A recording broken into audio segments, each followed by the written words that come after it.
కళ్యాణ్ గారు అని చెప్పుకునే అదృష్టం. సార్ మీ తొలి ప్రేమ సినిమా చూసి నేను కాకినాడలో వచ్చేస్తా ఉంటే కిరణ్ రాజ్ అని ఒకడు ఉంటాడు. ఆడు state third rank fourth rank వచ్చింది ఇంటర్మీడియట్. ఆడిని ఎప్పుడు క్లాసులో అదో క్లాస్ చూసి వాళ్ళు అంటే ఈడు ఏంట్రా బాబు స్టేట్లోనే థర్డ్ ర్యాంకు ఈడు టాపర్ అని చూస్తుంటే ఆడే మీ మీ సినిమా చూసి తొలి ప్రేమ సినిమా చూసి ఏం చేశారా అని మిమ్మల్ని అమేజింగ్గా చూస్తూ ఉంటే ఓహో ఈడికన్నా పెద్దోడు అవ్వాలంటే డైరెక్టర్ అవ్వాలని నిర్ణయించుకున్న రోజు సార్ అది.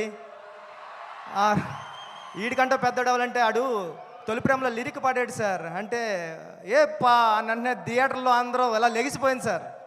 అంటే మిస్ లైలా స్మైలే విసిరిందా అది తగిలి కొనుకొదిలి మనసే చెదిరిందా ఓ లూలి లూలి లైలి లైలా అయ్యా నేను ఇంకో లైలా మజనులా అని పాడితే నేను ఆ లైన్ పట్టుకునే నేను డైరెక్ట్ అవ్వడానికి వచ్చాను సార్. నిజంగా చెప్తున్నా ఇది ఎవరికి తెలీదు. ఈడికన్నా పెద్దోడు అవ్వాలి కిరణ్ రాజు గారి కన్నా అంటే నేను డైరెక్టర్ అవ్వాలని ఫిక్స్ అయ్యాను సార్. సార్ మీ గబ్బర్ సింగ్ సినిమా చూసినప్పుడు నేను సెట్కి వచ్చా, హరీష్ శంకర్ గారు సెట్కి వచ్చాం. అప్పుడు మా గురువు గారు సినిమా షూటింగ్ జరుగుతుంది పక్కన. వస్తే హరీష్ శంకర్ గారు మాస్క్ కట్టుకుని ఉన్నారు. కెవ్వు కేక సాంగ్ జరుగుతుంది సార్. ఎవర్రా మీరు అన్నారండి.